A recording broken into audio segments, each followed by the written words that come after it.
हाय दोस्तों, स्वागत है आपका अंधेरे से भी ज़्यादा काली दुनिया में, जिसका नाम है अरवा हॉरर स्टोरीज। दोस्तों, इस समय पूरे भारत देश में नवरात्रि का पवित्र त्यौहार मनाया जा रहा है।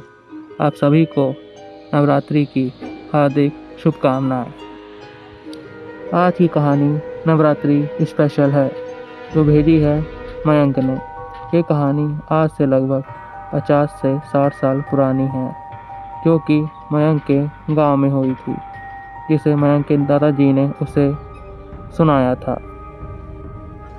कहानी शुरू होती है मध्य प्रदेश के एक पुराने गांव चंदनपुर में, जहां एक परंपरा थी।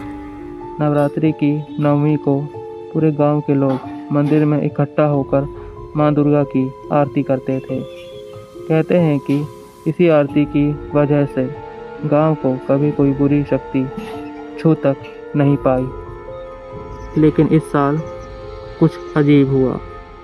मंदिर के ठीक पीछे जंगल के बीच में एक पुराना कुआं था। उस कुएं के बारे में कहा जाता था कि सदियों पहले वहाँ एक दुष्ट तांत्रिक शैतान की पूजा किया करता था, और उसने उस शैतान को खुश करके उसे हमेशा उस कुएं में रहने को बोला। और वो शैतान ने उस तांत्रिक की बात मान ली, और सालों से वो उस कुएं की गहराई में रहने लगा।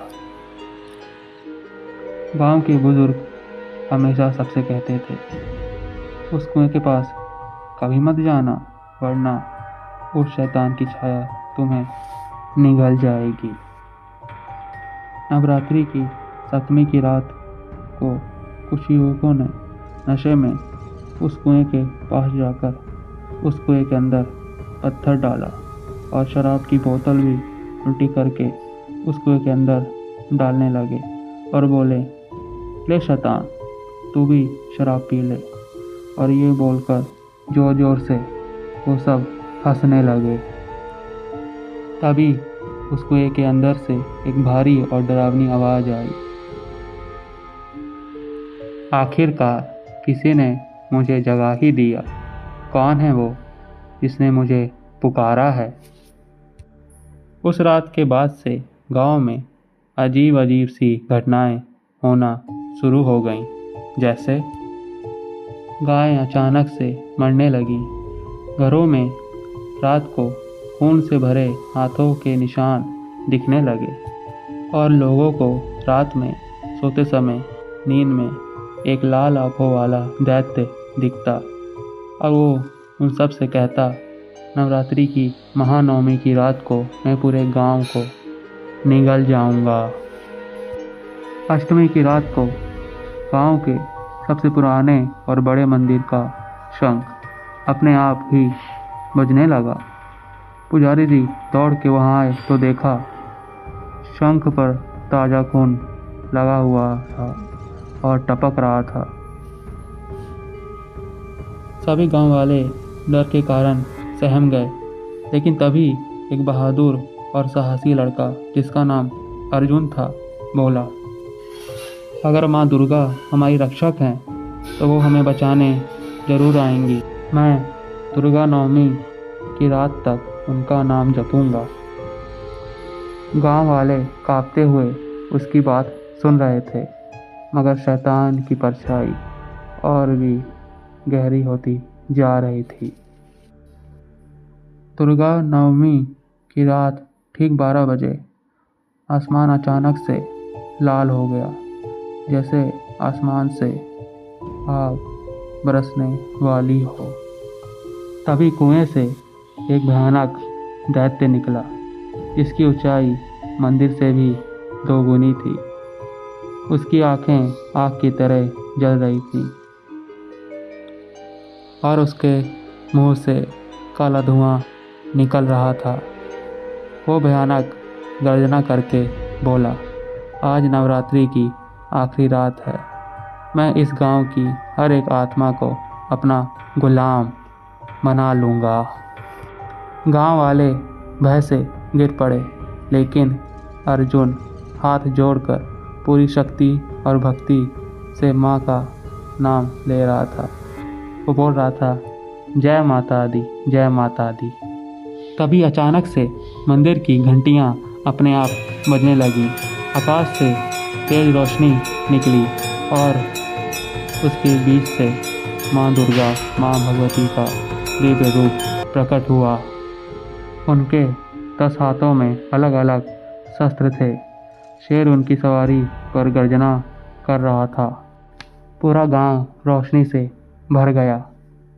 माँ दुर्गा ने गरज कर कहा, अरे दुष्ट, नवरात्रि मेरी शक्ति का पर्व है और तू मेरे भक्तों को हानि पहुंचाने की सोच रहा है। तभी दैत्य जोर से गुर्राया और मुंह से आग का गोला फेंकने लगा, लेकिन माँ दुर्गा ने अपने त्रिशूल से उस आग को शांत कर दिया। फिर शुरू हुआ एक भयानक युद्ध।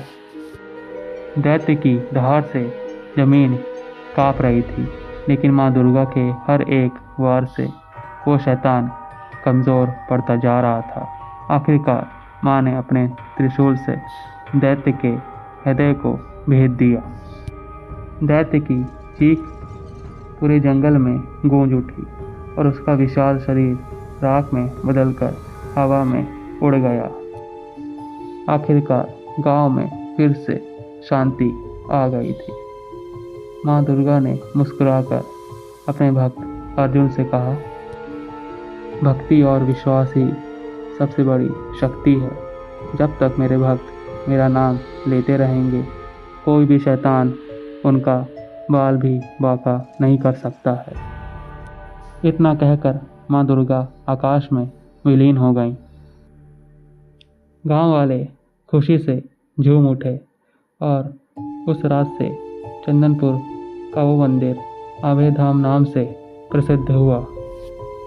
दोस्तों, आई होप आपको ये कहानी पसंद आई होगी। दोस्तों, वीडियो को लाइक करें, शेयर करें और चैनल को प्लीज़ सब्सक्राइब करें। और अगर आप भी अपनी सच्ची हॉरर स्टोरी दुनिया के साथ शेयर करना चाहते हैं, तो आप हमें हमारे व्हाट्सएप नंबर या फिर ईमेल आईडी पर नॉर्मल मैसेज या फिर वॉइस मैसेज के फॉर्म में शेयर करें। हमें आपकी स्टोरी का इंतज़ार रहेगा। तब तक के लिए गुड नाइट।